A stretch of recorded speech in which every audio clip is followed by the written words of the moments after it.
Welcome to Commissioners and members of the public to this special hearing of the San Francisco Immigrant Rights Commission. We will be attending to a few business items first, and then we will begin the special hearing on impacts of the DACA programme rescission on immigrant communities. Before we get started, may I please ask the Executive Director to make some announcements. Thank you, Chair. This is a special hearing tonight. So it is being audio and videotaped, and speakers should indicate to us before they speak if they do not want their full images to be shown. And this is a reminder that if you would like to make a public comment at tonight's hearing, please do the following. Fill out the green speaker's card right up there at the front. Wait for your name to be called by the chair of the commission during public comment portion of the agenda, unless you are an invited speaker. Please speak clearly and slowly into the microphone for interpreters to interpret your statements, because we do have them on site, and you will have 2 to 3 minutes to make your public comments. If you were an invited speaker, then please stick to the guidelines that were provided to you earlier. And again, if you are making public comment this evening and do not want your image to be recorded, please indicate this when filling out your green comment card located at the sign-in table. And if you forgot to do that, please let us know before you speak, right? If you have any questions, please see a member of the Commission staff. Thank you, Director Pon. I would now like to ask the clerk to call the roll. Sure. Commissioner Insani?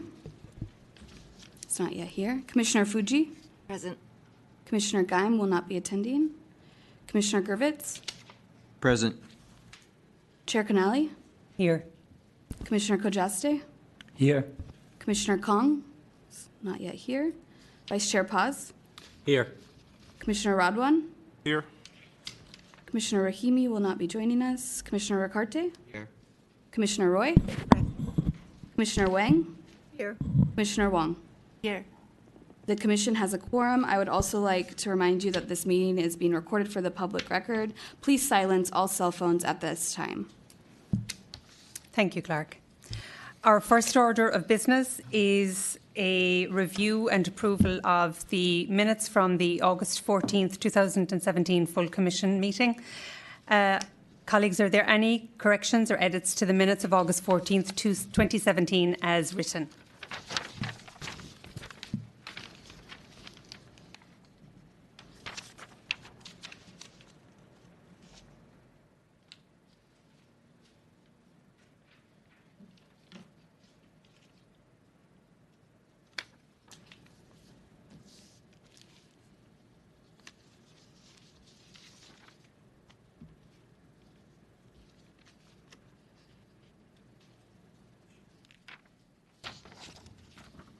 I'd like to make a motion to approve the minutes.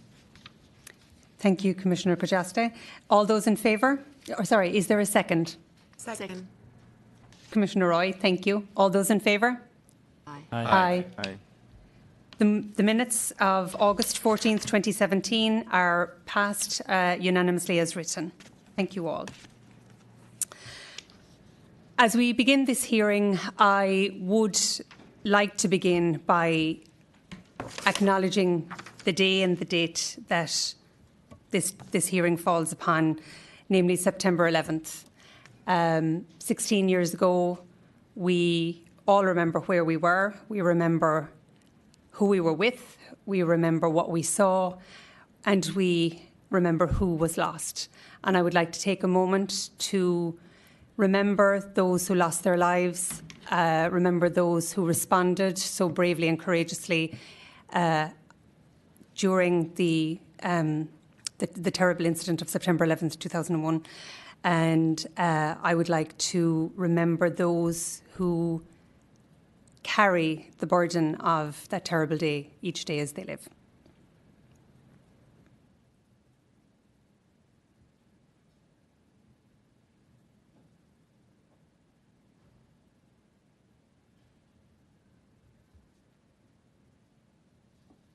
Thank you. So, Commissioners, as you know, September 5th, 2017 was another day of great upset for many in our nation. The White House announced that the Deferred Action for Childhood Arrivals, or DACA programme, they announced that it would be phased out over the next 6 months. DACA was a temporary shelter in the storm for nearly 800,000 young immigrants who entered the country as children and were granted a temporary reprieve from deportation so they could learn, work and be safe in these United States. Over 200,000 of those are residing in California. There is little disagreement that young immigrants brought to the United States when they were children are innocent participants in a broken immigration system that Congress has been unable to fix. Just a few months ago, the new president told our young immigrants and DACA holders that they shouldn't be worried because he has a big heart. But his actions have proven otherwise, and now we are all very worried. This reprehensible attack on children and youth violates our core values. DACA holders have proven time after time that they bring value and contribute to America's strength in so many ways. They have the right to expect basic freedoms and human rights. Tonight, we have invited community members to share their stories and let the Commission know how the City of San Francisco can continue to support our DACA holders and all immigrant communities. On this particular day, 9/11, the Immigrant Rights Commission calls on all Americans to continue pushing for common sense, comprehensive immigration reform. As the country takes one giant leap backwards on immigrant rights, civil liberties, equality and inclusion, racial justice, religious freedom, common decency and respect for the rule of law, the Immigrant Rights Commission calls on our senators, our mayor, the San Francisco Board of Supervisors, city leaders and departments, businesses and all the people of San Francisco, California and the United States to come together, continue to stand up for our young DACA holders and do the right thing for all America's people. They and a united, fair and inclusive America are worth fighting for. We will hear first from invited speakers and DACA holders. Again, we ask that all speakers and members of the public who wish to make comments, please fill out the green card. Melissa is holding an example and deliver to our Executive Director here, Ms. Pan. Again, this meeting is being recorded. If anybody would not like to have their full name used, please make us aware in advance. And we thank you for your time being here. I'm going to call the first 5 speakers in the Chair order. Keneally, excuse me, I'm Yes. so sorry. Before you do that, I really apologize. I just looked at the minutes a little more carefully, and I think either my name was misspelled or my name was left off on the list of attendees.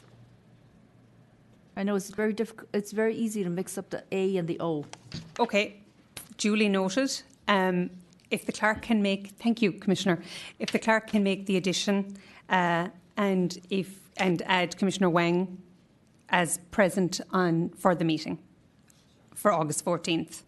So we have one edit. I'm just going to back this up. We have one edit to the meeting, and that is the addition of Commissioner Wang as present for the meeting on August 14th. Do I have a motion to approve the minutes as written with said addition? I move to approve the minutes with said additions. Thank you, Commissioner. And a second? Second. Thank you, Commissioner Ricarte. All those in favour? Aye. Aye. Thank you. The minutes are adopted as written with the amendment. Thank you, Commissioner. Our first 5 speakers, I'm going to call you in a batch of 5 in the order in which we would like you to come and present to us. And we have Sally Kinoshita, Hong Mei Pang, Richard Whipple, Anna Herrera, and Abigail Trillin. Thank you all for being here. Sally, good evening and welcome. Good evening. Thank you so much for having me. Thank you to the Commission and to Executive Director Pond for inviting me. I was asked to give a little overview of the DACA rescission, what this means for DACA recipients and what it means for all of us moving forward. Thank you to the Commission Chair Kennedy, who actually I think did a beautiful job covering a lot of it, which maybe means I can focus a little bit more on some of the details and moving forward. So as the Commission Chair mentioned, this is a program that was announced by President Obama in June of 2012. As a result, more than 700 90,000 young people in the United States were able to get protection from deportation, the ability to work legally, and from that other benefits such as a social security number, an unmarked driver's license in California, the ability to apply for a bank account or a credit card, access to full scope Medi-Cal, and more. On September 5th, President Trump's administration announced that they are ending the program, and it will be phased out over the next 2 years. So what that means is that those who have DACA will naturally expire according to the expiration date on a work permit they were given by the federal government.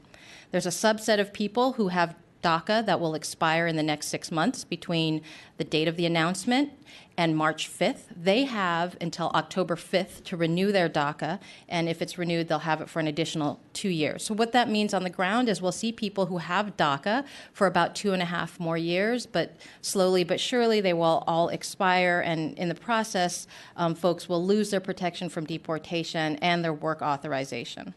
The impact in terms of just numbers of people, back in 2015, Migration Policy Institute estimated that about 4,000 San Franciscans were at that time immediately eligible for DACA. We do not have data on the number of people in San Francisco that we know were approved for DACA, at least not from the federal government. But the estimates were that about 4,000 were eligible out of, at that time, 2015, 45,000 undocumented in the city. What we do know from USCIS, the Federal Immigration Agency's own data, is that, as the Commission Chair mentioned, over 200,000 in California benefited from this program over the past 5 years, or about 28% of our country's total. So what this means for DACA recipients moving forward, first of all, we're in a critical time right now. As I mentioned, there are a certain percentage of people who have DACA that is expiring now or in the next 6 months that must file to renew before October 5th, 2017. So as soon as that announcement was made, the clock started ticking, and we have potentially hundreds of thousands of people in the United States that we must help now apply for that renewal. One of the biggest challenges that people face is the filing fees. It costs $495 minimum to apply for this benefit. That's the filing fee that they must pay to the United States to even have their case considered. So we are on a ticking timeline right now. What it means for DACA recipients in the meantime as it's phased out is really just a loss of all the benefits that I mentioned, protection from deportation, and access to be able to work legally. However, what this means for us more broadly, of course, is fiscal impact. I think many of you, if you followed this in the news the last week, have probably seen there are lots of reports on the financial and fiscal impact on communities everywhere, all across the country, of the loss of the labor of DACA recipients, but what we've seen on the ground, of course, also is a great threat to the social, cultural, emotional, and societal contributions made by DACA recipients and their immigrant families. So one of the things that we're having DACA recipients do in the meantime is to screen for other immigration options that may already be available to them. We're encouraging them to understand that their constitutional rights do not change, and they should know what those rights are, as well as practice exercising those rights if they encounter ICE after they no longer have protection from deportation. And we're seeing a lot of concern and confusion on the ground. I work at a nonprofit here in San Francisco where we're hearing a lot of questions from the community as well as from service providers around whether or not people should move, whether or not they should be traveling outside the country or returning to the country right now, and we're tracking a lot of those. Moving forward, there could be a silver lining to this situation for those of us who work in immigrant rights. There are many federal bills pending in both the House and Senate, proposed by both Republicans and Democrats, and some of them bipartisan, that would seek to create a legislative, more permanent solution for undocumented young people. Probably the most commonly known one is the DREAM Act, which is a bipartisan bill in the Senate, but there are numerous bills. What we've seen in the last 5 years is really not only within the immigrant community, an unwillingness to go back into the shadows and a willingness to continue fighting without fear, but we've also seen a groundswell of support from many other sectors in support of our immigrant families. So what we're hoping for, of course, in the next few months is the passage of a bill that not only would provide a legal pathway to getting a green card and eventually citizenship for these young people, but also their families, and we're hoping for a clean bill. And what we mean by a clean bill is something that is not used as a bargaining chip to also get a border wall or increased immigration enforcement. Also, I want to say that here in the state of California, we're really fortunate to have a legislature that is looking for solutions that can also fill gaps. I just learned today that the state of California is proposing another $20 million to roll out immediately for legal services and education and outreach contractors to also try to reach and serve the DACA population in what might be a critical not only month, but 6 months moving forward. So that is my quick summary.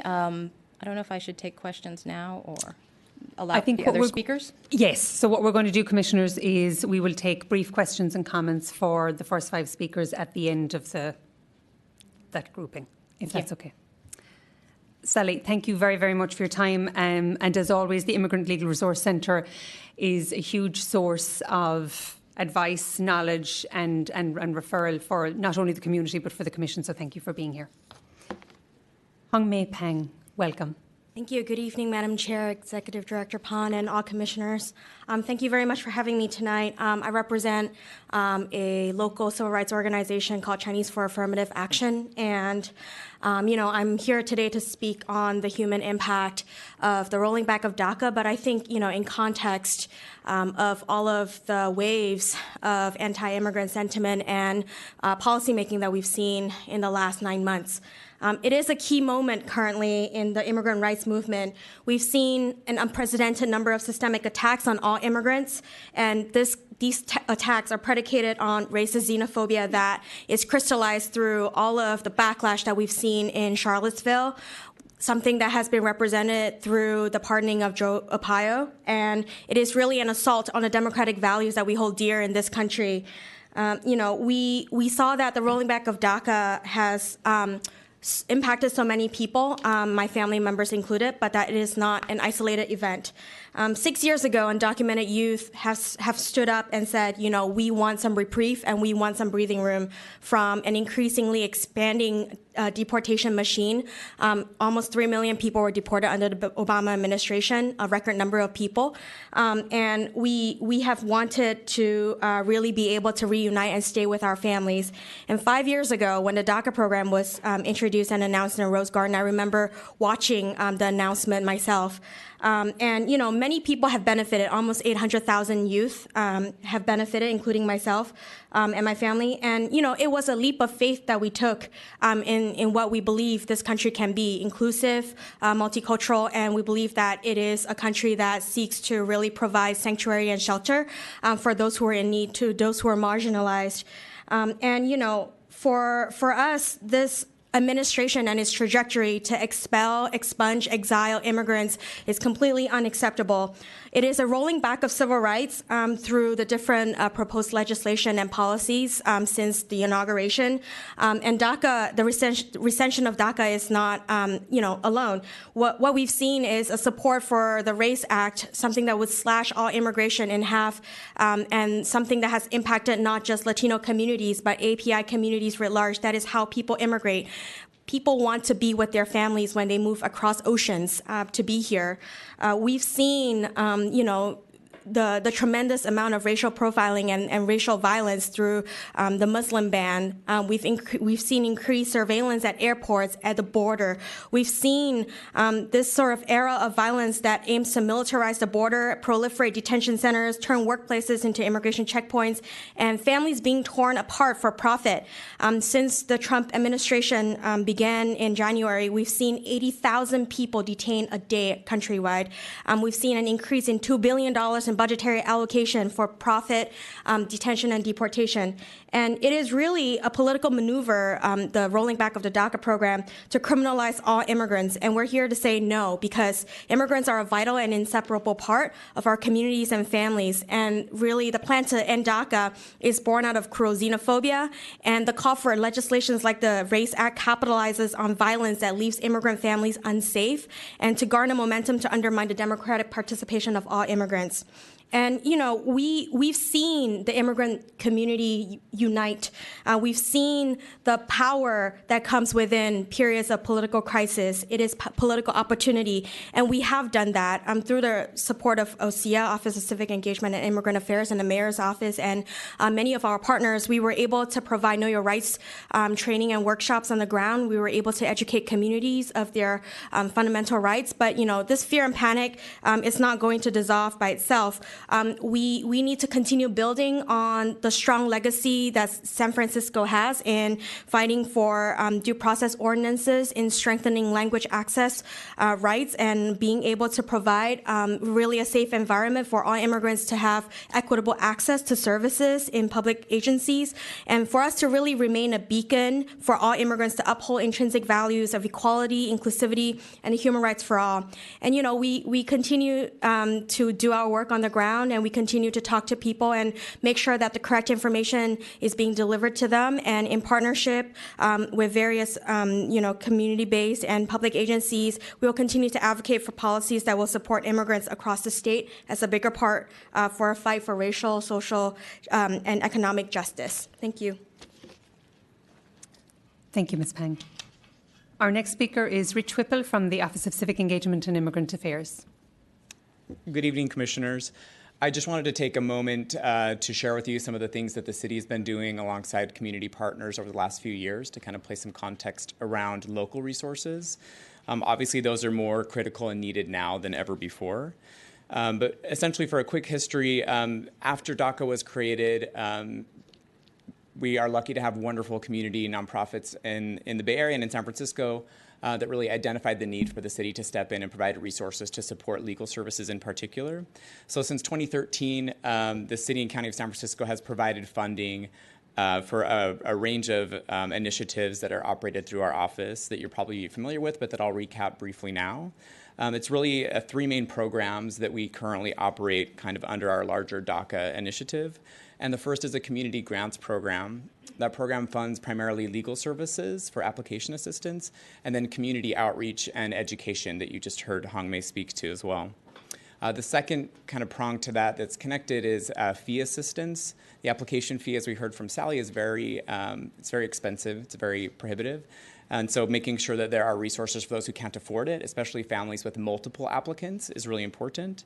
And then lastly is our Dream SF Fellows program, which is a workforce initiative to help those who may be entering the workforce in an official capacity for the very first time, and providing leadership and professional development opportunities for DACA recipients and members of the undocumented community.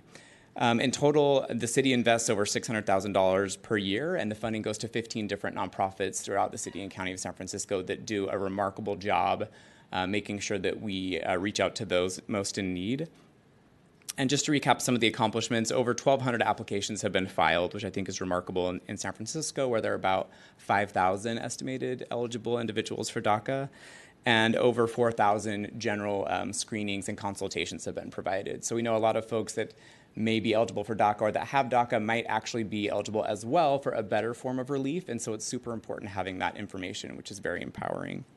So rather than talk in more detail about what those services look like, we've invited the nonprofit partners to come and speak to the amazing work that they do. So I will yield my time. Thank you very much, Rich. And I would like to again thank the Office of Civic Engagement and Immigrant Affairs for the work that they do. My nonprofit was the recipient of a Dream SF Fellow a couple of years ago, and it was a wonderful experience. I hope for the fellow, but certainly for our office, having such a young and vibrant member of the community come and start their working career in our nonprofit. So thank you for the work that you all do. Thank you, Director Pan and the staff of OCIA. And of course, thank you to the city for the support that it gives to our youth. Our next speaker is Anna. Chair, could I ask a question of Richard? We're going to do them at the end of the first our five invited speakers. Thank you, Commissioner. Our next speaker is Anna Herrera from Dolores Street Community Services. Good evening. Good evening, Commissioners. Thank you for inviting me to speak today. Since DACA's inception, the organization I work for, Dolores Street Community Services, has assisted over 200 DACA applicants. As you all know, and you'll hear today, DACA recipients are coworkers, our friends, our family. They're simply put, our community members. First and foremost, I just wanted to remind, Dolores Street believes that all advocacy efforts moving forward, when we're talking beyond DACA, need to come from the affected community members first. So before we dig into what legislation means what, we believe that we need to hear from those who are most affected and let them define the direction and strategy that our movement is going in and support those efforts. And as a service provider, I can share with you that we are very fortunate in San Francisco that we have such dedicated community-based organizations and city agencies, such as OSEA, because we have a lot of events. I have a calendar that our Dolores Street prepared with DACA workshops. There's pretty much one every single day in San Francisco if someone wants to renew their DACA application. So I think as a service provider, our number one priority right now is to find anyone who is eligible for renewal by October 5th and have them apply with one of our agencies and help them with the fees if they're unable to provide them. And I think what's great is that we've been working together for so many years through the collaborative that we all know each other, and if we can't do it, someone else in the collaborative can provide those services. So that is where we are. So we're really trying to get the word out. We also need our outreach partners who have been, such as CAA, where Hong Mei works, to get the word out on what the news means, who can still apply, who can benefit, and who can still be screened, which is basically everyone, for other relief, other more permanent relief. And finally, I would like to ask the commissioners for their support in thinking about creative ways to still support employment opportunities beyond DACA for our community, creative strategies to maintain the livelihood of our undocumented community members, DACA recipients and non-DACA recipients alike. Thank you. Thank you, Anna. Our next speaker is Abigail Trillin with Legal Services for Children. Good evening, Commissioners. Thank you so much for inviting me. Legal Services for Children is also a community partner, and it's been our honor to work on DACA cases since the program started. We just counted that we've had 235 cases approved, either initial DACAs or renewals in that time, and that's has obviously had a huge impact on those clients.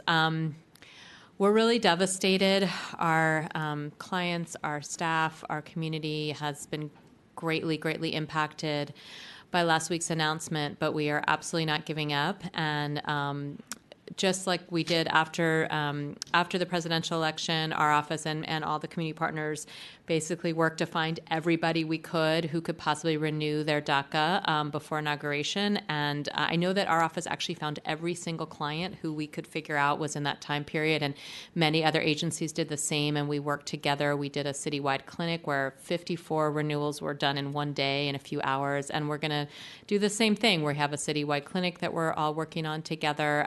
We are going to find everyone who possibly can renew, and so that's a way that we can keep going until we get what we need, which is real reform. I wanted to point out that the Hardship Fund, which actually Legal Services for Children has been administering since its inception, has been a huge help to our clients and to many other clients throughout the city. I don't think there's anyone in San Francisco who's going to be unable to reapply to renew their DACA based on funds, because the city has made those funds available. And that's an incredible thing for us to be able to say to our entire client community, anyone who needs to reapply, we will take care of it. The funding is taken care of. All you need to do is show up at our office or any of these clinics and sign your papers, bring your pictures. That's it. And that's been, I think, a large relief to be able to at least offer that.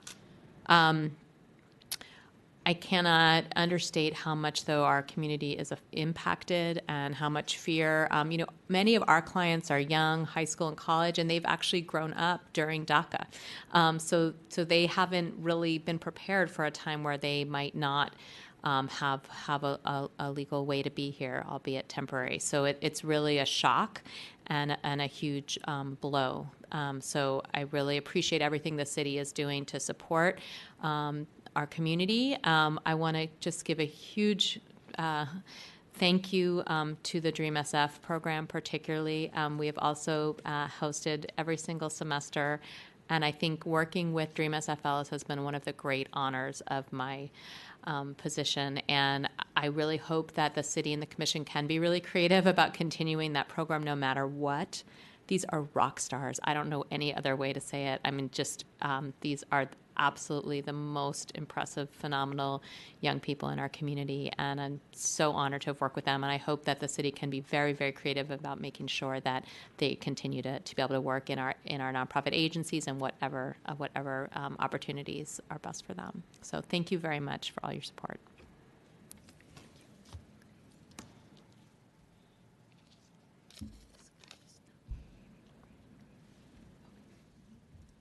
Thank you so much. Okay, so thank you to our first 5 speakers.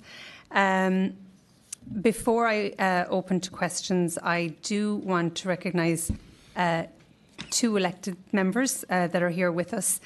Firstly, Fiona Ma, who is member of the Board of Equalisation. Welcome, Fiona, and I'm going to ask you to come and make some remarks in a moment.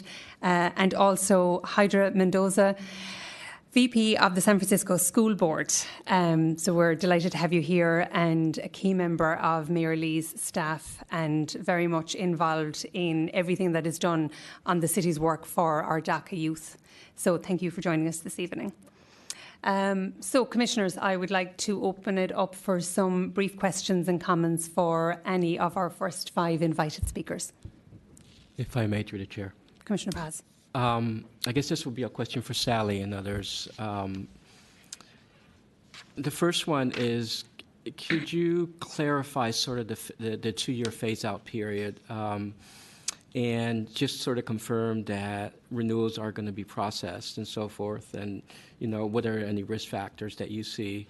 The other is, we know there's some pending proposals for legislative proposals, and any distinguishing features between those, amongst the 2 or 3 that I'm aware, that we're aware of, and are there any that we should really be supporting as a commission? Yes, so your first question about how the phase-out works, for those people who had applications pending the day of the announcement, Department of Homeland Security essentially said that they will continue to process those normally, partly because it's difficult for the federal government to return the filing fees. So a lot of the process for how this will be done is laid out in a memorandum from Department of Homeland Security and frequently asked questions. So for people who expire during the 6-month time period until March 5th, they have until October 5th to submit an application, and then it will be reviewed over the course of the next several months. Currently, it takes anywhere from a few weeks to several months to have an application like that reviewed. Once it's approved, if it is approved, then it will be valid for another 2 years from when it would have expired. Anyone who falls outside of that time period, for example, their DACA already lapsed, they may not be eligible at this point. Anyone who has a DACA that will expire after March 5th, 2017 appears under this announcement to not be eligible to renew. So sort of best case, sort of longest term scenario is that someone could have a DACA renewal approved March 5th that expired on March 5th, meaning they would have DACA until March 5th, 2020. That would be the very end of the DACA program. Now, that's not to say that people couldn't have a DACA denied and or have their DACA terminated in the meantime, but that's the longest time period. As for the bills, many of them are standalone bills right now that would benefit young people. They vary mainly in how long you have to have been in the country. Some of them are the America's Hope Act, which is a Democratic bill in the House. You only have to have been in the country since December 2016. Some of them set the date much farther back. Some of them require you to have been in the country since before you were 16. Some of them require you to be in the country before you were 18. They're all similar in that sense. And then they also vary a little bit in terms of the criminal bars, in terms of the kinds of things that would bar someone from eligibility. In terms of what bill to support, it sort of depends. Honestly, from the immigrant rights perspective, it depends, I think, on if you're supporting the best bill for the immigrant community or what you think is the most likely bill in terms of its viability. The best bill for the immigrant community is America's HOPE Act, which is a Democratic bill in the House. Some folks think that the more viable bill is the DREAM Act because it has bipartisan support in the Senate. Thank you, Sally. Thank you, Sally. If I may ask a follow-up question. Thank Commissioner you Insat. to all of the speakers. So in terms of the best bill, the Americas Act, what do you think that we can do in terms of solutions so we get a bipartisan kind of, bring everybody together to support that, the best bill? I think one of the things that is helpful to any of these bills is that although it's been one of the strengths of these bills and why we've even had good policies in the past few years, despite an environment where there are so many deportations, is because it was immigrant-led. So a lot of these policies have been crafted by the immigrant community and impacted communities themselves. But it certainly helps for to have the support of all other sectors that show that it's not a bill that benefits only those impacted directly, but that it benefits everyone. So that certainly has led to changing of hearts and really minds. I think one of the delays to the DACA rescission, as well as some Republicans who've changed mind, is because they realize the fiscal impact or the other impacts on their state or their community. And so having different sectors that can talk about the impact of not only the end of DACA, but the benefits of a legalization moving forward from their own perspective is also very helpful. Thank you very much. If I may, I have one more question for you, Sally. First of all, thank you for your presentation. Now, I asked this question at law school, and I didn't really get an answer, so I was hoping you could shed some light on this. In San Francisco, as a sanctuary city, we have created an environment where our police officers, our school officials, our healthcare providers, we don't cooperate with immigration officers so as they don't become immigration officers themselves. However, with our DACA recipients, they have had to go through extensive vetting with the Department of Homeland Security, where that information is there. Mm-hmm. Could ICE potentially have access to that information should Congress fail to come to a compromise within the 6 months, so that once DACA status expires for individuals, ICE could just go around and know where these individuals live and detain them? Could that be a potential scenario? And if so, what could the city do to protect our DACA recipients? Yes, so the concern about the sharing of confidential information in the DACA applications has been a concern since the beginning of the program. The Department of Homeland Security and their guidelines for the original DACA program, as well as the rescission of the DACA program, basically said that they would not use confidential information to turn over to ICE for enforcement activities while someone has DACA. And then they put in some caveats that could be changed or modified at any time, and or could be they could still use that information if someone posed a national security or public safety threat. What it means for DACAs while they have DACA is, by definition, they're theoretically still protected from deportation or arrest or detention by immigration authorities, assuming there's no new threat or criminal activity. For those who lose DACA, the government has said that if they fall under one of the priorities for referring someone for removal, they could possibly be threatened. There's guidelines from the Department of Homeland Security as to who they refer to deportation proceedings.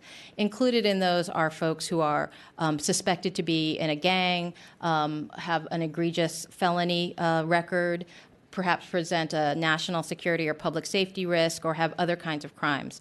What we anticipate seeing that we're very vigilant about moving forward is that we know that DACAs are considered one of the more sympathetic sectors of the undocumented community, which is why we've seen some support shift that direction. But what we fear moving forward is there will be an effort to criminalize DACA recipients so they won't fit that sympathetic sort of characterization anymore, and will fall into the larger category that the Trump administration has tried to vilify, which is seeing immigrants as criminals. So what we've seen, for example, are people accused of being gang affiliated and therefore falling under a priority for deportation when they did not have any gang affiliation.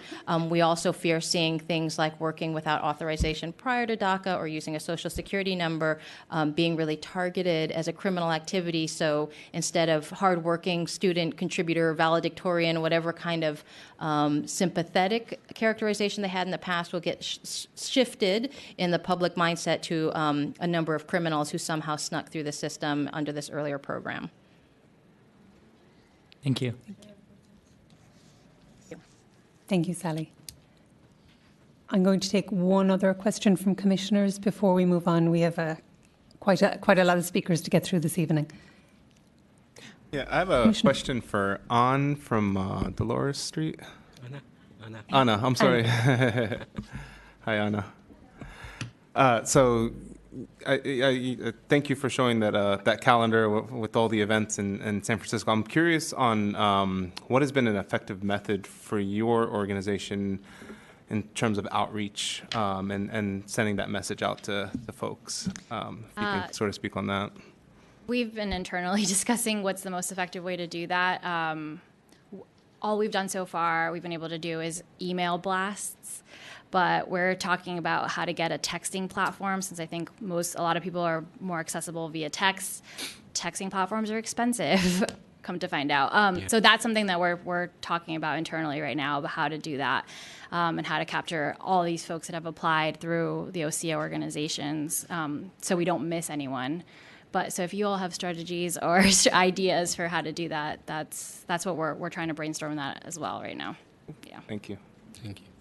Thank you. Good question. Thank you all, and thank you to our invited speakers. We appreciate you taking the time to come and share your knowledge and your expertise with us this evening. Next, we will hear an update from the coordinator and some of the participants of the DREAM SF Fellowship Programme, created in 2012 by OCA to provide paid employment, leadership, development and skills building to DACA holders. This programme has been a phenomenal success. First up is Myra Hymas, DREAM SF Programme Coordinator. Welcome. Hi, good evening. My name is Myra Hymas. I'm the program coordinator for the DREAM SF Fellowship Program, and it's a professional and leadership development program housed by OCA, the Office of Civic Engagement and Immigrant Affairs. And before I provide you with information about our very successful program and how we have helped many undocumented, documented immigrant youth here in San Francisco and around the Bay Area, I want to take a moment to share with you a little bit about my story. I'm also a DACA recipient. I am one of about 80,000 DACA beneficiaries. However, I'm not one of the 154,000 eligible to renew within the 1 month window, so before October 5th, which means by March 2019, my work permit will expire. And these are really big numbers, but they pale in comparison to the 10 million undocumented immigrants who never qualified for DACA. My parents and my extended family are part of that pool. And as I was writing this, I began to reflect on that. I began to reflect on the unspoken political division within my family, right? A narrative between them and myself of deserving and undeserving. Deserving of what, you may ask? Deserving of a social security number, of benefits such as health care, retirement security, deserving of safety from deportation, and dare I even say, deserving of being recognized of my humanity. Yes, DACA provided me with a social security number and work authorization, which has allowed me to uplift myself and have my professional skill set be paid accordingly. Because I have also been part of the undocumented immigrant pool before DACA existed that had to work under the table. So I do say I uplifted myself, and now I have my skill set, and it's recognized and paid. So it's important to feel valued in that sense. However, I'm not mourning its loss. I understood that this was a privilege that was being afforded to me, but I also knew that it wasn't enough because my parents were not afforded the same privilege. And just to put that into context, I come from a mixed status family, which means myself and my parents are undocumented, and I have 3 younger siblings who are US citizens, right? An internal division within my family, and then an extended division within my extended family.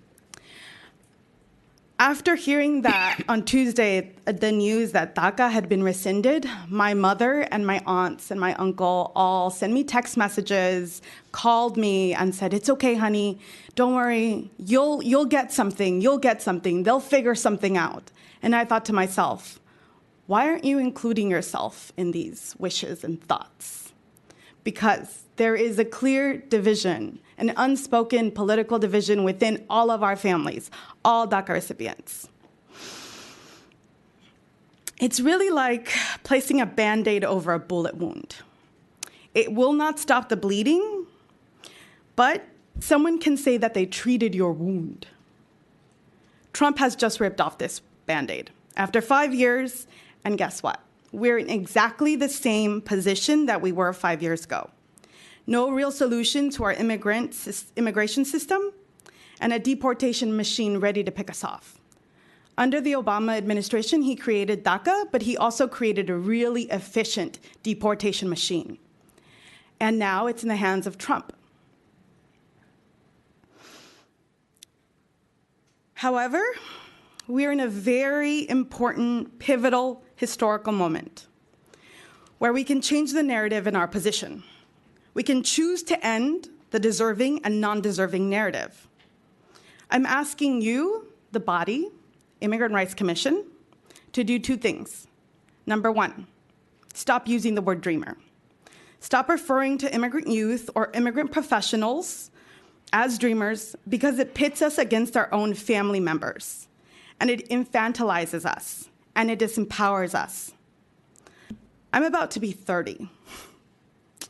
And the oldest DACA recipient, which started in 2012, and at the time, the eligibility criteria is that you had to be 31 years or under, which means that the oldest recipient currently is about 36 years old.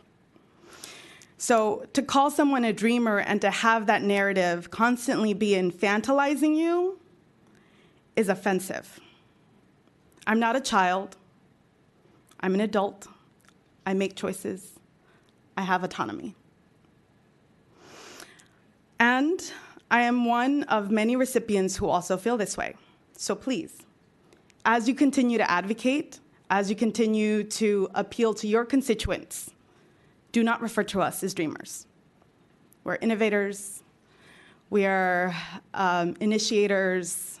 There's so many other words and terms that you can use. And please, dig into your vocabulary. I encourage you. Number 2, I really wish and I hope that you also be bold, dream big, and continue to push the envelope wherever you can, and fight like hell. For example, if that means that you have to recommend to the mayor or the board of supervisors of San Francisco that you should not comply with E-Verify, that is what you should do. Right? We don't know what other racist, anti-immigrant policy Trump and his white supremacist White House are thinking up. But I'm asking you to act, and not just act, but to counter those policies. Do not let this moment pass you by. Do not allow yourself to be silenced. We are not allowing ourselves to be silenced. You should not either. Not speaking or not acting is an act of compliance. Okay, thank you for listening to a little bit of my story. I want to continue into some of the Dream SF program because it is one of the many resilient programs that exist in California, and California is well ahead of many other states, cities that has a lot of benefits and provides a lot of benefits to undocumented immigrants. The Dream SF program was created in 2014 to support the development of immigrant youth who are studying, who are working, who are living in San Francisco and in the Bay Area. Since its inception in 2014, we have 47 alumni. We have worked with over 30 different community-based organizations that focus on working with immigrant communities.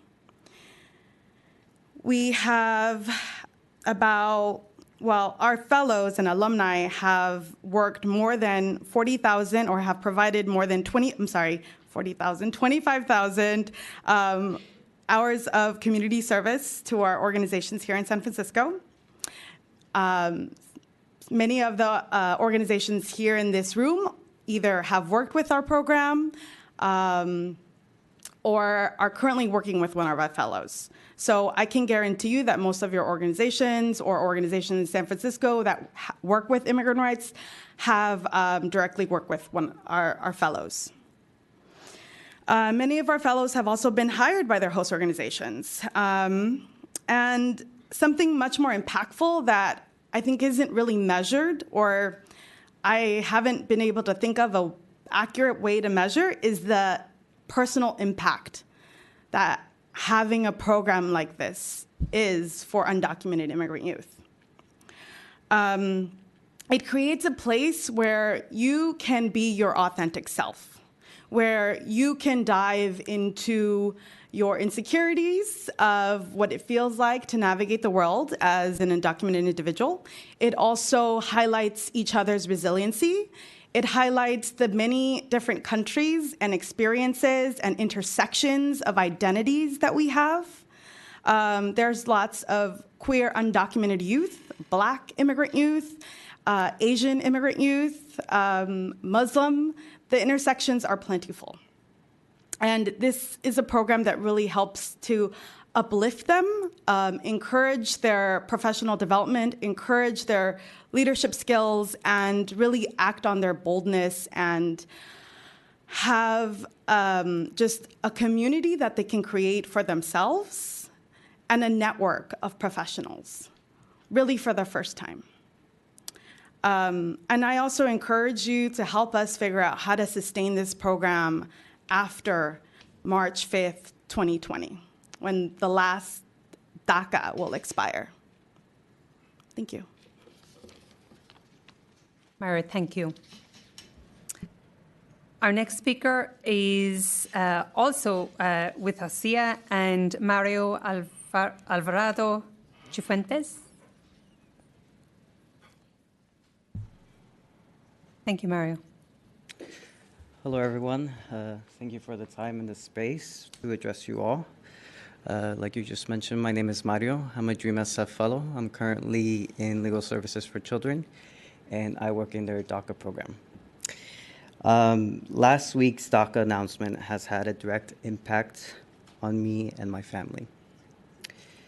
Now more than ever, my family is in danger of being separated. Yet the recent rhetoric, especially the Dreamer narrative, has thrown my parents under the bus to justify my ability to stay in this country. Because I graduated college from UC Berkeley and came to the US when I was small, that somehow makes me more deserving than them. Yet my success could not have happened without my parents and my community. Today, I stand before you to ask that you please advocate for all immigrants, not just the so-called dreamers. Therefore, I would like to ask the IRC to make a recommendation to the Board of Supervisors and the Mayor to ask for funds for legal screenings for all immigrants. As someone who works in a legal organization, I know the difference that a legal screening can do for someone. There are so many immigration relief out there, yet many folks don't know about it. at the end of the day, as the DREAM Act and many of these other legislatures comes around, I will not throw my parents under the bus just for my legality in this country. Thank you. Mario, thank you. And to both Myra and Mario,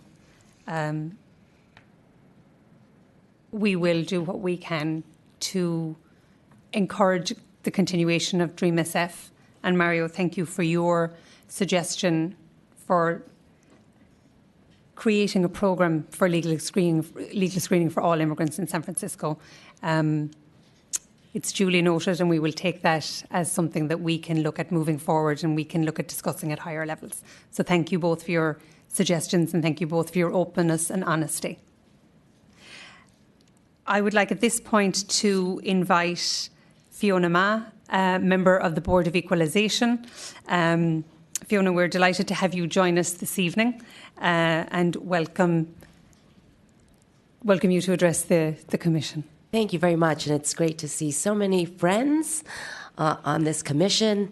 And I do want to reiterate that our California state legislative delegation all came from appointments, sitting on appointed boards and commissions such as yourself, served at the local level and now serve at the state level. And I hope to see many of you follow, because behind us, we need more folks like you to sit and defend.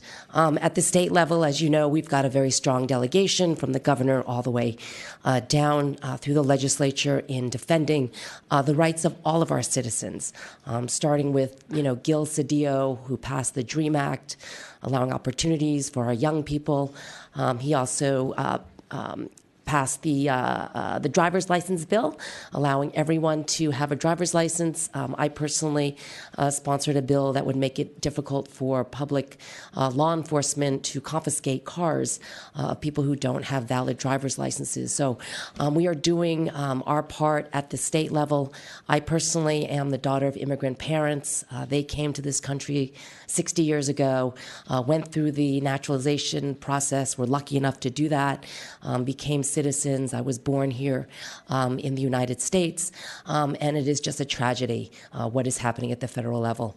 And so whatever you guys do to help and protect all of our citizens here in California, I think is very, very important. And we will do what we can at the state level to commit to also do what we can. And in terms of funding, it's all about the funding, right? The federal government can threaten to cut off our funds, but we are the 6th largest economy.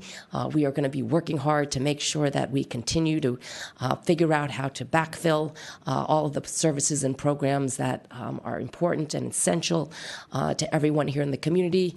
I know San Francisco, being a sanctuary city, is also committed to that same goal, and I'm just here representing a San Franciscan, someone who served on a board and commission, someone serving at the state level, that we are committed to fight against the federal government and protect our whole DACA community. So thank you very much. Thank you very much, Fiona. Thank you for the work that you are doing and your colleagues at the state level. And we may be back to talk to you about funding. Thank you. So I am now going to call our next 5 speakers. So this is the order in which we would invite you to come forward and speak, beginning with Mohan Kanungo from Mission Asset Fund, Mark Rannenberger from Forward.us, Gerardo, who is an individual, Diana Flores from Dolores Street Community Services, and Althea de Rivera, who doesn't, I don't have a listing of her, an organisation affiliation. So those are our next 5 speakers. Mohan, welcome. Okay, I'm sorry, Chair. Yes. Through the Chair, just a reminder to speakers, if you do not want your image to be recorded, please let us know before you speak. And we want to make sure that we honor your request. Thank you, Director. Good evening. My name is Mohan Kanungo, and I'm the Director of Programs and Engagement with Mission Asset Fund.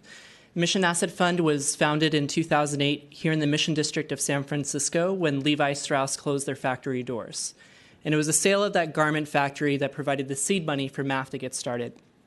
At that time, we didn't really have the particular solution in mind of how we were going to try to address this financial challenge that emerged in the community, but we wanted to approach our community with certain values, and one of those was respect.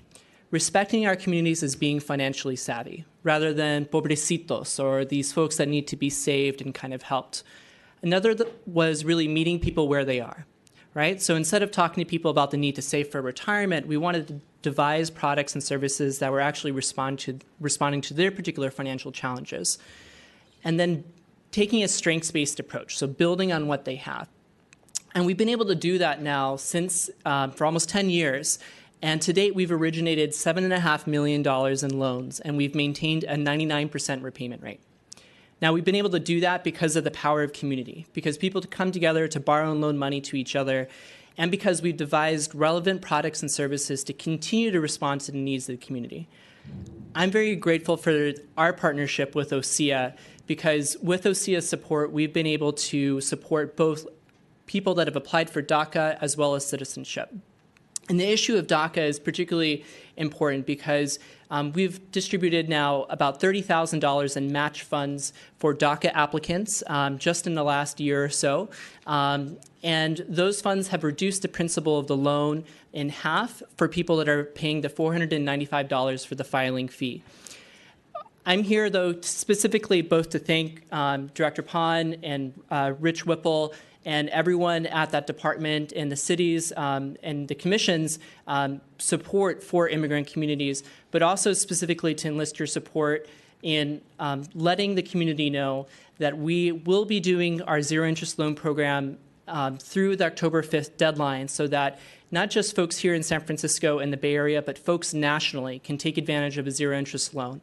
What we want to avoid is families that are facing any kind of financial challenge, having to make difficult decisions, even in instances where there might be one dreamer, one DACA recipient who could qualify or could renew, but they don't have the funds to pay for it. And so we have lending circles for dreamers, which, as we heard from some of the other speakers, there's movement to kind of let go of that term, but that's one website we have. We also have LC for DACA, so it's LC, the number 4, and then DACA.org. So lendingcirclesfordreamers.org, LC for DACA.org. Those are the two sites that you can get out there in the community to let folks know, both here in the Bay Area, about the existing match funds that we can use to help make this even more affordable, sponsored through OSEA, as well as across the country, which we're making available. And so I just really want to enlist your support, ask you to continue to support immigrant communities. And if you have any specific questions or ideas of how we can continue to respond to the financial needs of immigrant communities, I encourage you to reach out to myself.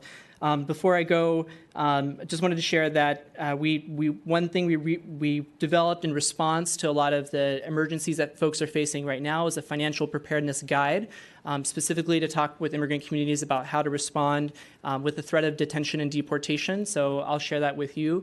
And we also have an emergency loan program for families that are facing detention and deportation. We have some limited funds for that, but we are really leveraging support now at a national levels to keep that program going. And so if you have families that are facing those kinds of challenges, we may be able to help them as well. Thank you. Wonderful, Mohan. Thank you very much. And again, this highlights the commitment that is there at the city and the nonprofit level for all of our immigrant community, whether they're citizens, documented, undocumented, and particularly the most vulnerable among us. So thank you for that. Mark Rannenberger, welcome. Thank you, Commissioners, for allowing me to come up and address you. And thank you to Executive Director Pon and also to Rich Whipple from OSEA. I just want to recognize the incredible work that they do on a day-to-day basis. I've had the pleasure of working with Director Pon and Rich on a number of different occasions, and the work they do is essential, particularly in the moment that we're in now. And I just want to say, if there's anything we can do to continue supporting you guys, please let me know, as well as the Commission too. So last Monday's decision to rescind the DACA program, I think we all recognize was a serious mistake, and to myself and to the entire organization I work for, Forward.us, it was deeply disappointing, not just because it's a humanitarian catastrophe, but also because it will deeply impact many of our communities in very personal ways. Many of my colleagues are DACA recipients. We have a large number on our staff. They're also my friends, and I think many of the people in this room can say that as well. But beyond that, it's an economic catastrophe as well. In the state of California, DACA recipients contribute more than $11 billion to the state annual GDP per year. It's estimated that by rescinding DACA, it will impact the United States economy by more than $460 billion a year. That's based off the new study from the Center for American Progress. And so really from any angle that you look at it, rescinding the program really makes no sense. I think I could go on for a long time about why we should not have done this. But I think we're looking forward to what we can do now. And so in the last week and a half, my organization, Forward.us, has been working with members of the business community. We put together a letter that brought forth, folks like Mark Zuckerberg, Jeff Bezos, Warren Buffett, a number of others to call on Congress to pass the DREAM Act or another legislative solution that's similar as soon as possible. And so we're going to be tireless in our advocacy. We're working with those group of high-level CEOs as well as many other business leaders, faith leaders, law enforcement leaders across the country to put pressure on Congress to take action immediately. And I think, where we have found a lot of value is working with, as a bipartisan organization, we work with Democrats and Republicans, but I think particularly for us, working with Republicans here in California as well as across the country to make sure that they're stepping up, giving positive statements on the need to find a solution here to pass a clean DREAM Act with no attachments to it as soon as possible. And so we'll be engaging in a number of high-level advocacy actions over the course of the coming weeks and in the coming months. And I'll make sure to loop in Executive Director Pon and Rich as well as on what we're doing. And if we can partner and be helpful in any other way, please let me know. Thank you. Mark, thank you. Our next speaker is Herrera. I'm sorry, through the chair, there's been a request not to show the speaker's image, please. Thank you. Hello, Commission. I am a current SF fellow, but I am here speaking on my own capacity. I remember after the election of President Donald Trump being in this building a few weeks later, but for a completely different reason. San Francisco had the opportunity to be proactive instead of reactionary. A former supervisor had the hindsight to prepare for various situations and expectations of how the current administration would react, and specifically for this situation we're placed in now. He asked the city of San Francisco for the Board of Supervisors and the mayor of the city to provide $5 million for universal representation and immigration deportation hearings. The mayor and the Board of Supervisors were not able to come up with a viable solution and instead only provided $1.2 million to disperse amongst various legal organizations for help. As a fellow, I work at one of those organizations that received that funding. That funding has been instrumental in helping lots of people facing deportation. And I'm not here to say that funding wasn't helpful, but I'm also here to say, working in that organization and seeing how those funds have been dispersed, it was nowhere near sufficient. All organizations that I know of are currently at capacity. Our community is fearful. Our community is under attack, and the city has not done enough. You, as the board, have been elected, or I should say has been placed by being appointed by both the board and the mayor. So in extension, you are a representation of the board and the mayor, and you have the ability to give recommendations to him.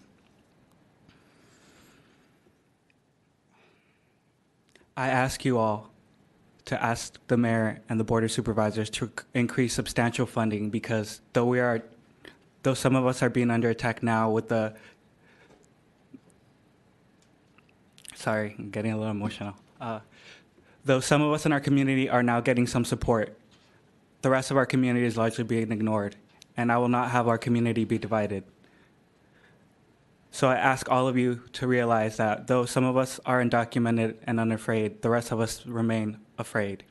And I ask all of you to not forget the rest of us, because though I am a DACA recipient and I will lose my DACA, I'm here fighting for the rest of us as well. Thank you. Thank you, Gerardo. Our next speaker is Deanna Flores from Dolores Street Community Services. Good evening. My name is Diana Flores. I'm the new Director of Organizing Community Engagement for Dolores Street Community Services. So I'm taking this opportunity to introduce myself and also to support the comments that our fellow attorney from the Deported Defense team shared with you earlier. Last week we supported both the press conference and the rally that took place on the 5th of September when the announcement came out. But weeks before, we were having discussions about what would the announcement mean and all the implications. So we know that the community that we are serving has been living with the stress way before they received the news. And we understand that in this moment, a lot of our communities are being re-traumatized. I echo a lot of the sentiments that were shared before me about not negotiating the opportunities that we have in front of us. As a city, we are a sanctuary city that leads the standards, not only for what is possible, but what will come next.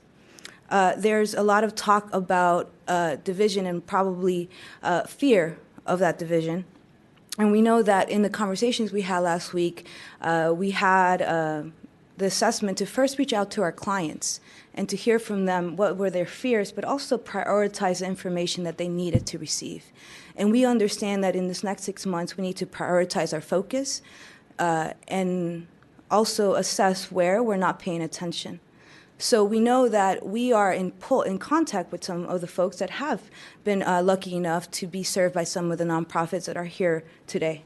We also understand that there's many folks that were, as some folks alluded, were living towards the hope of being initial applicants of DACA. We also know that there's a population that is feeling that the priorities of the next 6 months, or even before October 5th, does not include them.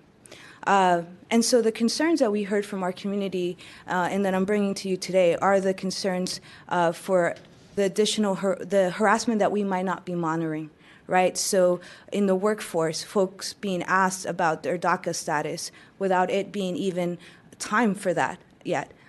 People who have active work permits who might be intimidated to negotiate overtime or to negotiate even their work expectations because of this particular moment.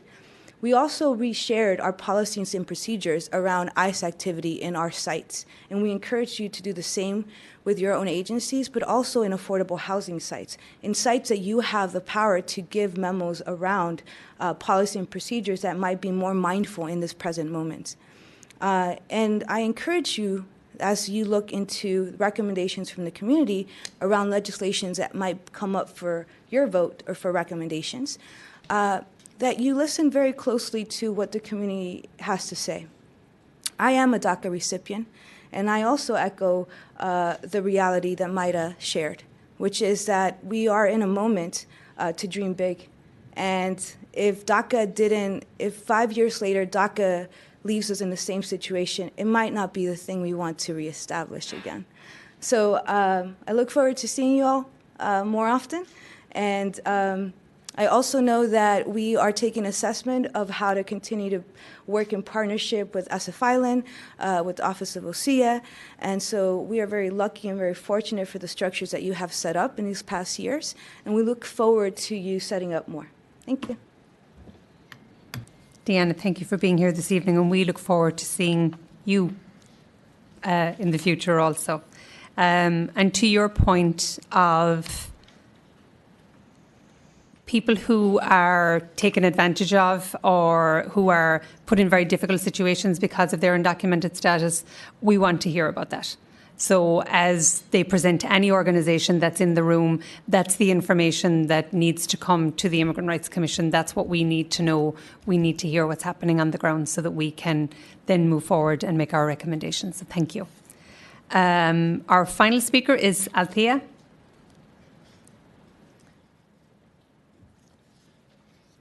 Welcome. And if there are any additional members of the public who want to make comment, please fill out one of the green forms, delivered to Director Pan on this side, and we will invite you to speak following Althea. Good evening. My name is Althea de Herrera. Sorry, I'm just an individual, but I'm also a DACA recipient. Please forgive me, I might be a little emotional. I'm here to talk about my story. I came here when I was 4 years old, in the year of 2000. I am 22 years old now. In my last 17 years, I only had a mom.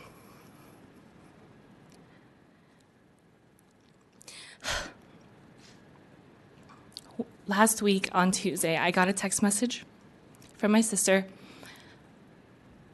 telling me she would do anything and everything to protect me.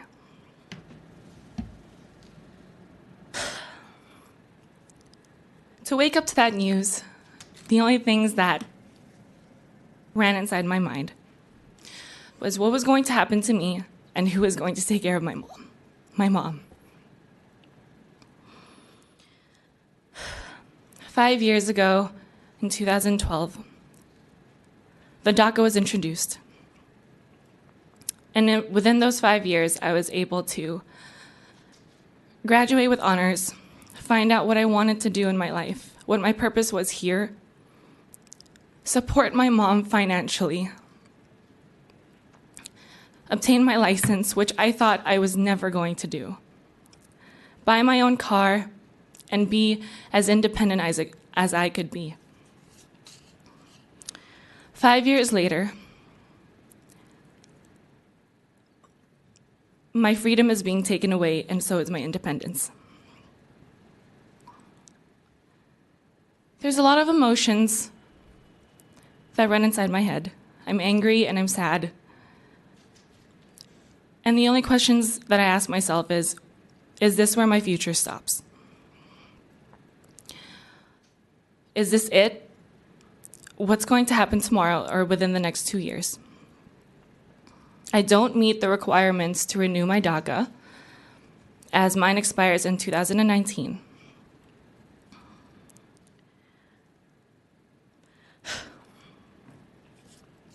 I'm not going to sit here and watch history happen right in front of my face and not do anything about it. DACA was supposed to be here to stay. That's what I had embedded into my mind 5 years ago. DACA was here to stay, just like I am here to stay.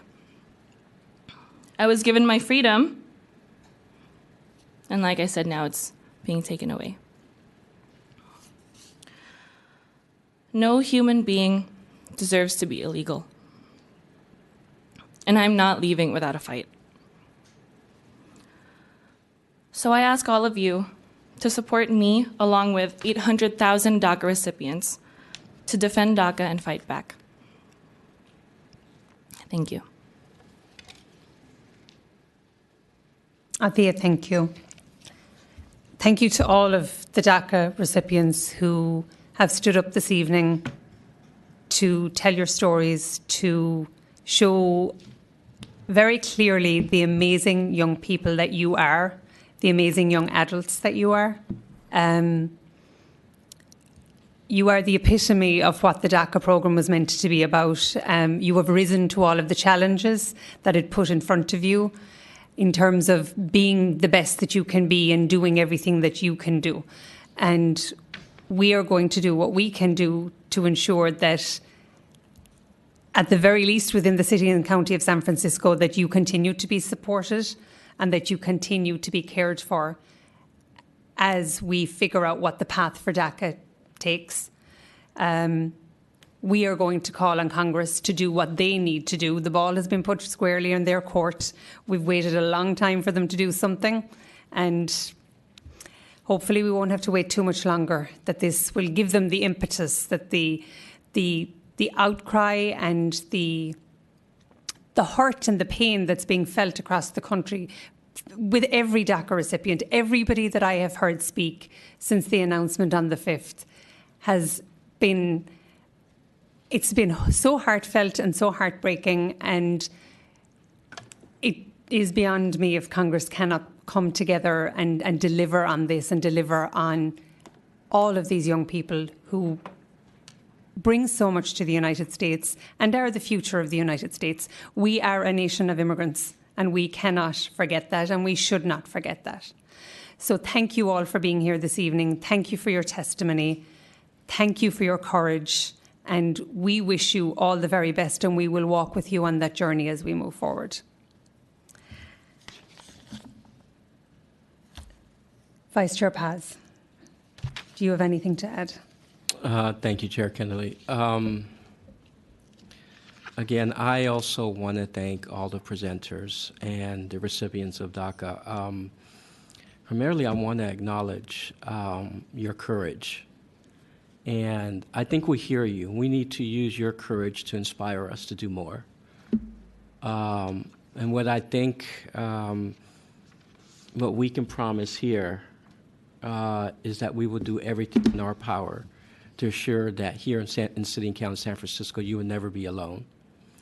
And we need to continue to work hard, and we need to use your courage to inspire us. So again, thank you. Thank you again for being here this evening. A final call for any public comment before I open the floor to my fellow commissioners. Seeing none. Commissioner Insani. Thank you very much. I really want to ditto what you said. I really want to thank all of you, but specifically Myra, the last 5 speakers. I was so emotional here, and I still am. But what I want to ask you is, like Atiya said, DACA was here to stay, but DACA wasn't here to stay because we knew that if there's a different administration, it would be rescinded.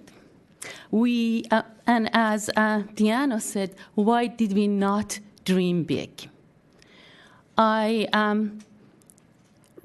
myself, I want another Simpson-Mazzoli bill. I think when we say dream big, a lot of you are too young to remember, but a lot of members of my family are beneficiaries of that. Grandfathered, the 12 million immigrants, undocumented. So we should work towards that. 5 years ago in 2012, as Myra said, President Obama, established DACA. But it's an executive order. We know that it's not going to stay. Why didn't we just sit there? Why didn't we do anything? Why didn't we go there and fight? We've heard these. I remember my heart goes out because everything that I heard today, I have heard before. I've heard when our undocumented young people, as Myra said, let's not call them dreamers, let's call them inventors. They came here and they said they cannot fill applications. They do not want to do that because they have to put the address, and the address would be the address of their parents. And then they're going to come after their parents. So we knew that. Why didn't we do anything? And that's my plea. Again, yes, thank you. Inspired by you. We have to dream big. We have to ask for a big bill. Yes, clean bill, but something like Simpson-Mazzoli that happened during Reagan administration, during a Republican administration. So we should not alienate the Republicans. We should just get out there and just shake the Congress and say, we want something like that. We have 12 million undocumented. Let's grandfather them. I know this might seem unachievable, but I've seen it. It was achieved. And I've seen members of my community and my family be beneficiaries of that and go ahead and stay in the country, get their legal status, be entrepreneurs, create many jobs, the same that all of you will be doing that. Why not that? Thank you so much for listening. Thank you, Commissioner. Commissioner? I want to make a statement. Myra, and after that, Myron, I believe? Mario. So go Bears. So I graduated from UC Berkeley as well. And I can completely relate with what you mean when you say that your family was a part of that process. But besides that, I really want to thank you for sharing your perspective, because I think that the way we're forming the debate is very important, and the way we're using words, it's very important, because yes, there's dreamers, and yes, there's people doing amazing things, but there's also your parents who are a part of that journey, and some of them are no longer in their 20s or in their teens. And I think that there's a bigger pool of people, and I think that overwhelmingly, as the commissioner just stated, I think that this is a very bipartisan issue. It's a family issue. People have been living in this country for more than 10 years, 20 years, 30 years.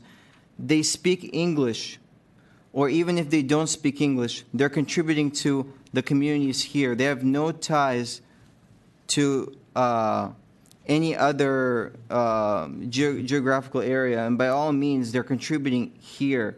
And I think it very much does not make sense to break apart families. And I think that when we put it in that context, I think that there is bipartisan support. I mean, this is the state where, as the previous commissioner pointed out, we had Governor Reagan and then President Reagan, and we did push the ball forward on immigration, and with an executive order, it is something that could be repealed. But now that the ball is in the hands of Congress, we need to push hard, and we don't need to push incrementally. We need to go all out, and we need to just finally, once and for all, pass a good bill that helps these people who, by all means, they want to be Americans, and they already are Americans besides their legal status, but we need something that's going to give them legal status. They can work peacefully, they can go to school, they can raise families, they can contribute, and most importantly, they can live under peace.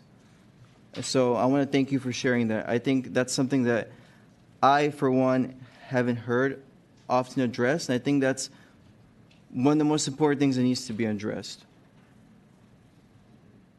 Thank you, Commissioner. Director Pan. Chair.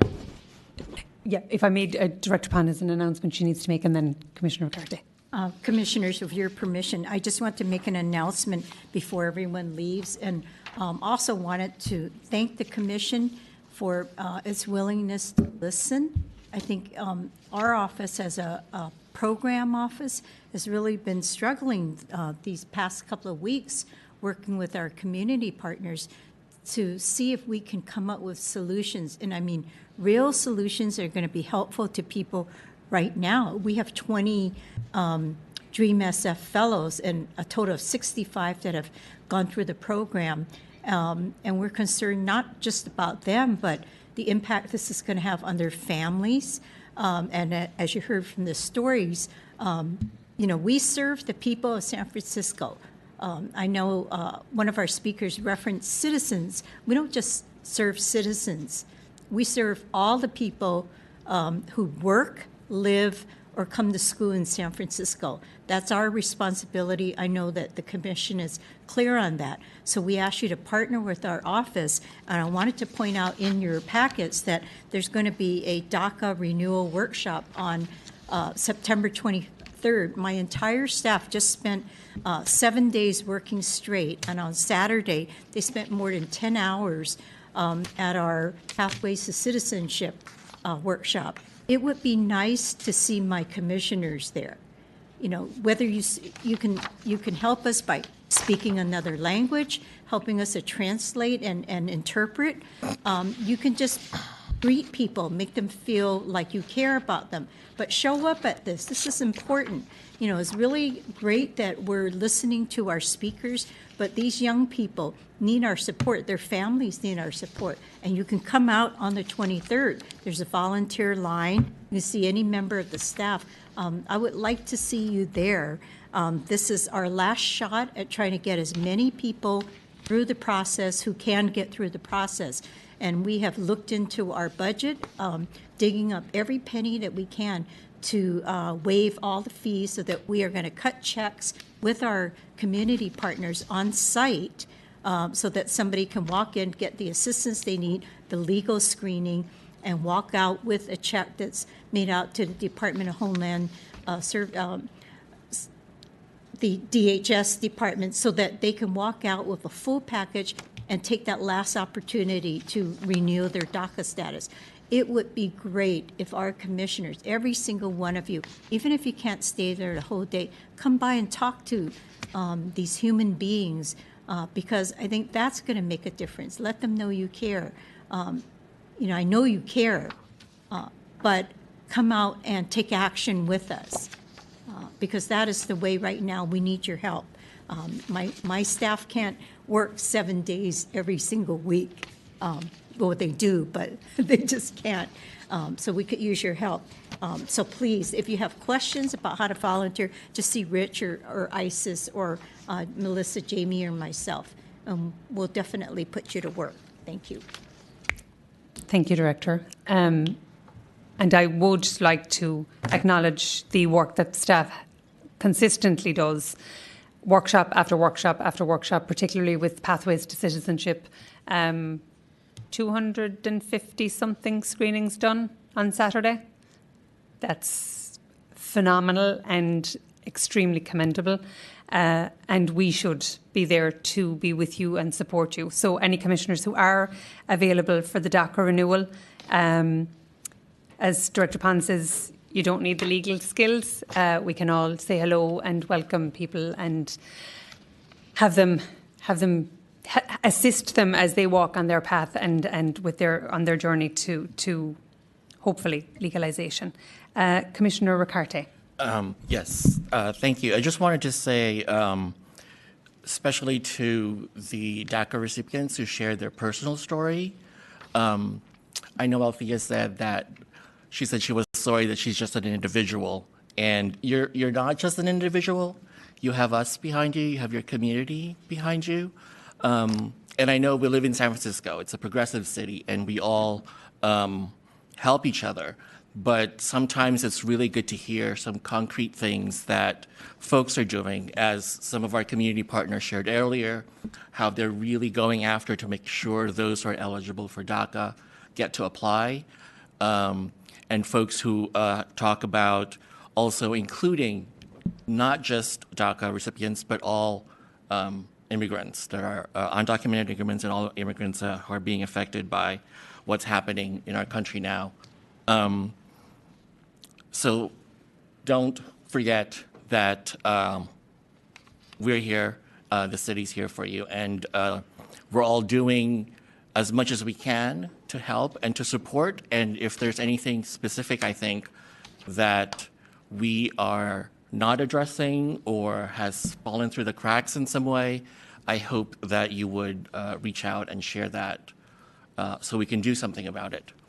And to that end, our speakers mentioned a number of things that they wanted the Commission to look into, to perhaps recommend to the mayor or to the Board of Supervisors. And I myself, and I'm sure some of my commissioners probably feel the same way, there are some things that I need to know more about, and I'd like to find out how we can get perhaps briefed on some of those things that they mentioned, like the E-Verify, legal screening, for the funding for legal screening that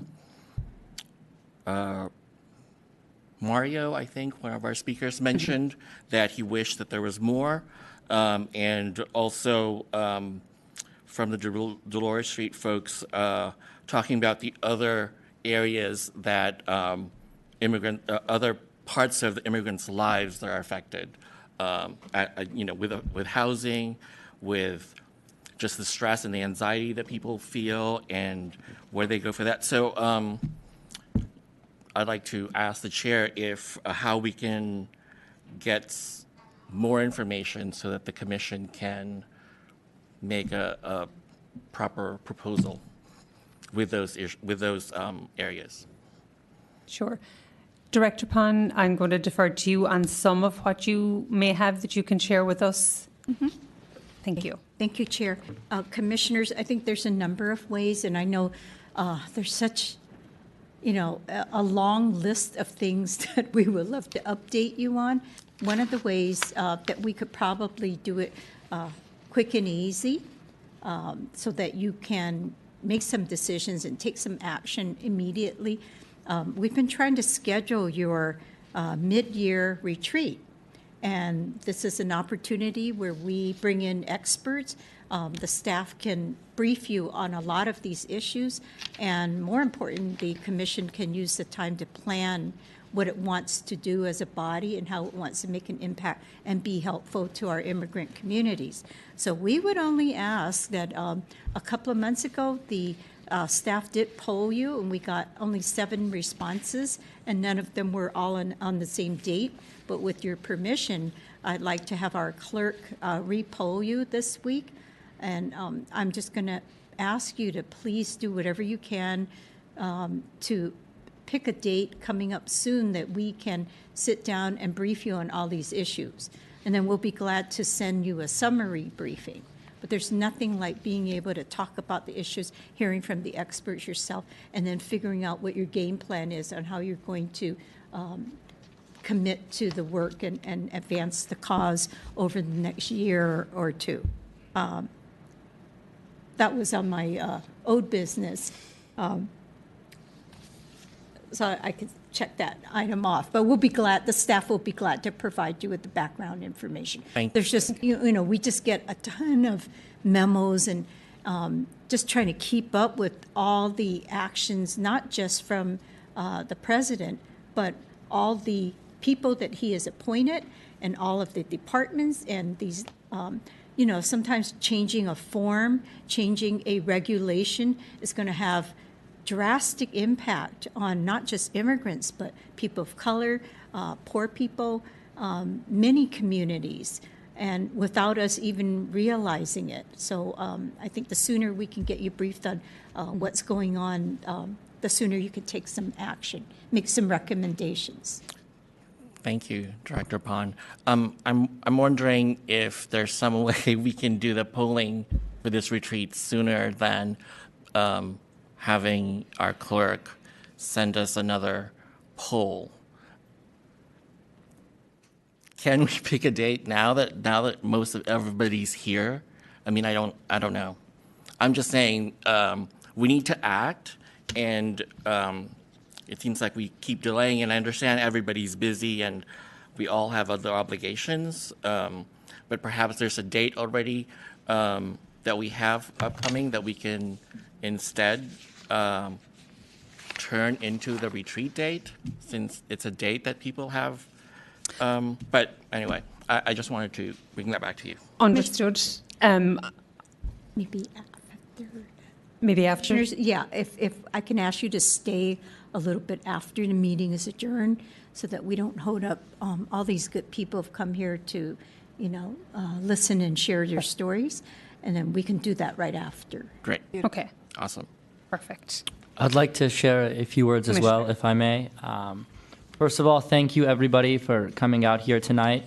Most especially, thank you to our DACA recipients for your time and your willingness to open your hearts to provide us a glimpse into your lives. I truly believe that if our members of Congress heard these stories and all the stories of those who are affected by the president's rescission of DACA, I think they would get a move on and pass a bill as quickly as possible. So I'd like to encourage all of you and all of us to fight. We're all united in to continue to call our Congress members and our senators so that they can quickly pass a comprehensive immigration reform that most especially also protects DACA recipients. I had one quick question for Mohan from Mission Asset Fund.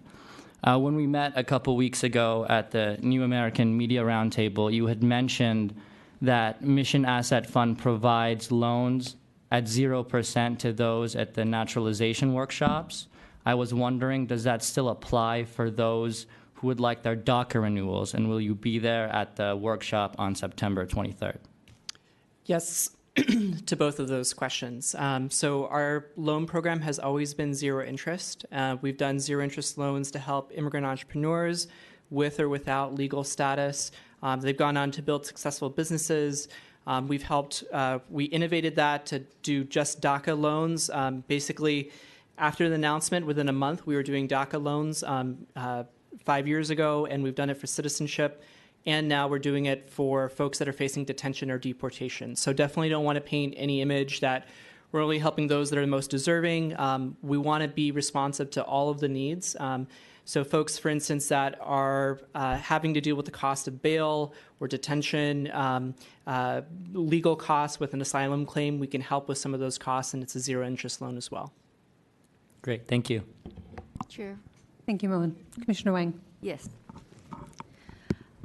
I just wanted to say that we were all very moved.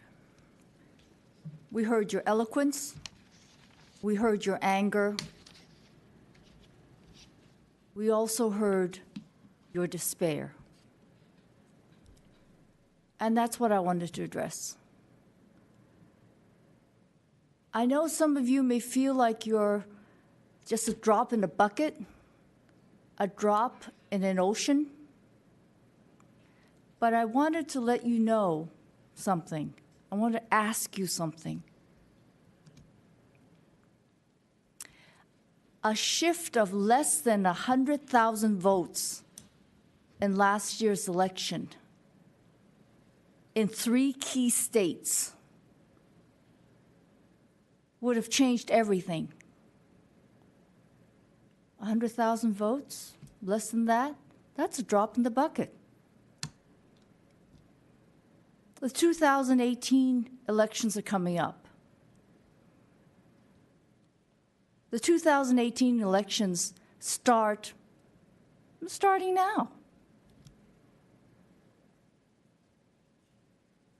If you're angry, if you feel despair, channel that anger. Put your walking shoes on. Your eloquence, your anger. Speak to people in your community. Maybe not in San Francisco and the Bay Area, but our communities extend throughout the state, throughout this country.